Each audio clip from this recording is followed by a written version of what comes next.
बिस्मिल्लाहिर्रहमानिर्रहीम। अस्सलाम वालेकुम डियर स्टूडेंट्स। उम्मीद है आप लोग सब खैरियत से होंगे। Today is the fifth lecture of research methodology.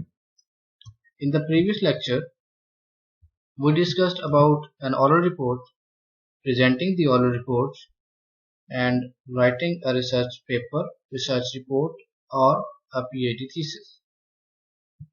In this lecture we will discuss about layout of a research report, PhD thesis or MPhil thesis.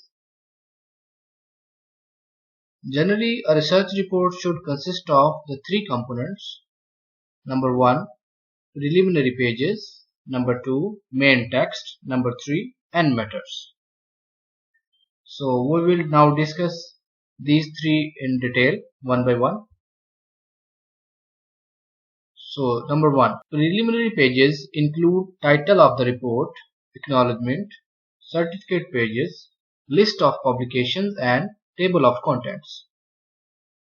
Acknowledgements are written to thank those who have helped the researcher during their course of investigation. For a book, it is the form of a preface or foreword. Acknowledgements should be brief, simple, modest, and given only to substantial assistance provided by the guide, head of the department, staff of the department, agencies which provided financial support, collaborators, and institutions where part of the work has been carried out. Acknowledgement should be made at the time of public viva voce examination also. There is a chance for a researcher to forget to say acknowledgement at the end of an oral report presentation. To avoid this, he may do it at the beginning of the presentation of his viva voce examination. Declaration in the certificate page by the scholar is generally done using the phrases such as I hereby declare that this submission is my own work and that, to the best of my knowledge and belief, it contains no material previously published or written by another person, nor has been submitted accepted for the award of any other degree or diploma of any university or institution of higher learning, except where due acknowledgement has been made in the text. So this type of phrase are used in the declaration certificate at the beginning of the thesis. Every research report should have an abstract. It is a necessary part of any scientific and non-scientific research report. In a research article, it appears next to the author's name and affiliation. In the case of PhD thesis, an elaborated abstract of the thesis should be written after the certificates. Abstract conveys brief details about the report. It should contain a very short statement of the problem, methodology and procedures adopted in the work and results of the study in a very condensed form. The abstract can act as a tool to control the flow of ideas in the thesis. It can help you link in a logical way the reasons for the research and aims of the research. Abstract should contain answers to the questions: what was done in the thesis, why is it of interest, how was it done, what were the outcomes of the work done, what is the significance of the results. The answers to these questions should be written in the abstract. One should emphasize the original contribution in the abstract. The abstract of a PhD thesis should be about 3 to 4 pages depending upon the nature of the field of research. Table of contents gives title of the chapters, section headings, title of appendices and their page numbers. All the preliminary pages should be numbered with lowercase Roman numbers. After the preliminary pages, we should write the main text. The main text presents the detail of the research work and results. This part of thesis contains introduction of the topic and problem and short background of the topic, actual research work performed and the findings, summary and conclusions. So, the purpose of the introduction is to give a brief outline of the field of research. In this part, one should describe the importance of the field clearly and the current status of the field. It should contain an overview of the problem, its importance, statements about the hypothesis, or specific questions to be explored. This is followed by a preview of the scheme of the following chapters to come, that is an outline of the plan of the work, that how is your thesis organized. Here aim of each of the chapters and their contents should be briefly stated. Related and relevant work done by others must be pointed out. In the introduction, various concepts and definition of scientific and technical terms necessary for understanding the research work are to be defined and explained. Irrelevant and less informative materials should be avoided. The introductory chapter should be prepared in such a way that it should attract the reader in the subject matter of research. It should not be aimless, confused, and lacking in precision. Introductory part may contain 1 or 2 chapters. The introductory part should cover features of the topic, present status of the field, some unsolved problems, statement of the problem undertaken, importance and justification of the present problem, review of the scheme of the following chapters, definition of various scientific terms used, and methodology used. So these 8 things must be covered in the introduction chapter.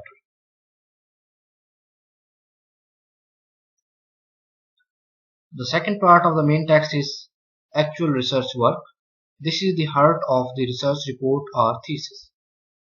The actual research work undertaken, difficulties faced, technical details, results, conclusions, and future directions are included in the main part of this portion. This part may be presented in a few chapters. Each chapter should contain introduction, research work, results, and conclusion. First, write the chapters that describe your actual research work. Then, after this, prepare the conclusion and introduction parts. When writing the actual work, collect the terms and note down the matter which are to be defined and described in the introduction. In the actual research work, for preparing the thesis, one should not simply copy word by word from his research articles. Even if the content of the thesis is the work reported in his research publications, the student should reword the material without changing the meaning, give much more details, explanations, suggestions, and possibly a better reorganization of the content. Wherever possible, the results should be presented in the form of figures and tables. They can make the report quite attractive. Tables should be as precise as possible. All the figures should clearly specify the variables of the axis, units used, and other necessary information. Figure caption should clearly state what it is. Figures should be clearly explained in the text. Arguments may be conveniently presented as a series of numbered or bulleted points. At the end, mention further unexplored areas which future researchers may conquer.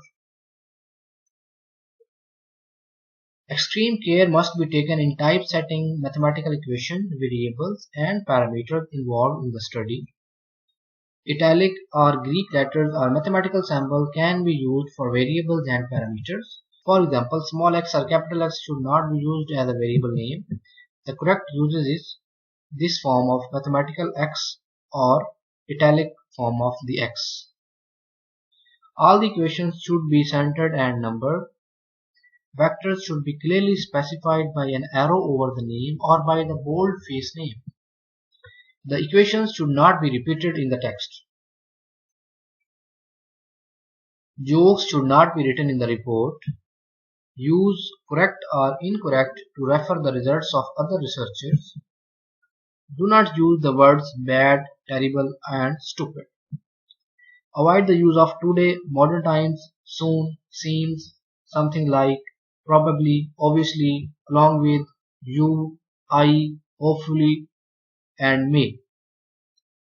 There is no need to mention the circumstances in which the results are obtained. So, dear students, these things should be remembered when writing the main text of the research work. At the end of each chapter, one can place a brief summary of the outcome of the work presenting in that chapter under the heading Conclusion. The relevant questions which are still not answered and new questions raised by the work of the present chapter have to be mentioned. Whether the answers to the questions are obtained or not, if obtained, in which chapter they are presented should be specified. Mention possible future research work. It is important to make a connection between two consecutive chapters, either at the end of the first or at the beginning of the second chapter. There should be a link between consecutive chapters and the link should be clearly brought out. In the end of the layout of a research report, we have to write end matters.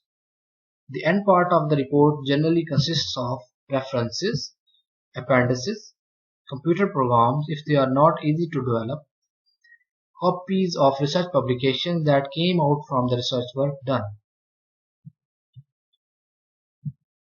Appendices are supplementary contents which are not placed in the main report in order to keep the continuity of the discussion. However, they are relevant for understanding the particular part of the report. An appendix may present a brief summary of a theory or numerical method used which can be found elsewhere, a lengthy mathematical derivation, or a large set of equations. Appendices can be placed at the end of the report after references and should be numbered by capital alphabets. References or bibliographies are the sources which we have consulted and used in our research work. To cite a research paper, each reference should contain names of authors, title of the paper, journal name, volume number of the issue in which the article appeared, starting page number, end page number, and year of publication. In the case of a book source, its authors, title of the book, publisher's name, place of publication, year of publication, and edition should be given. For example, suppose that the reference is the paper of Moinuddin Janjua, Fiza Zafar, Nusrat Yasmin, and Saima Akram with the title A General Class of Derivative Free with Memory Root Solvers, appeared in the journal called University Polytechnica of Bushare Scientific Bulletin, Series A, in the year 2017. The volume number of the corresponding issue is 79 and the starting and ending page numbers of the article are 19 and 28 respectively. The above article can be specified or cited in this form: M.D. Janjua, F. Zafar, N. Yasmin, and S. Akram, a general class of derivative free with memory root solvers. This is the abbreviated name of the journal. Volume number is 79, year of publication 2017, and the page numbers 19 to 28. This is the style of a reference to be written in the list of references for a research paper. For a book, it is cited, for example, A. M. Ostrowski, Solution of Equations and Systems of Equations, Academic Press. This is the publisher's name. This is the city where the book was published, and this is the year of publishing, 1960. So in this way, we refer the books in the reference list. References can be either in alphabetical order according to the author's name or in the order in which they are referred in the report. Make sure that each reference cited in the text is correctly entered in the list of references. Repetition of references in the list should be avoided. Dear students, this is the end of our today's lecture. In this lecture we have studied about the layout of a research report, and we have discussed one by one the three components of the layout of a research report, which are preliminary pages, main text, and end matters. Dear students, this is your assignment number 5. You have to reword or rephrase the following sentences. These are 10 sentences which you have to reword or rephrase in your own words. In the next lecture we will discuss about formal research proposal, format of a research proposal, and writing a formal research proposal. Take care of yourself and your family. Allah Hafiz.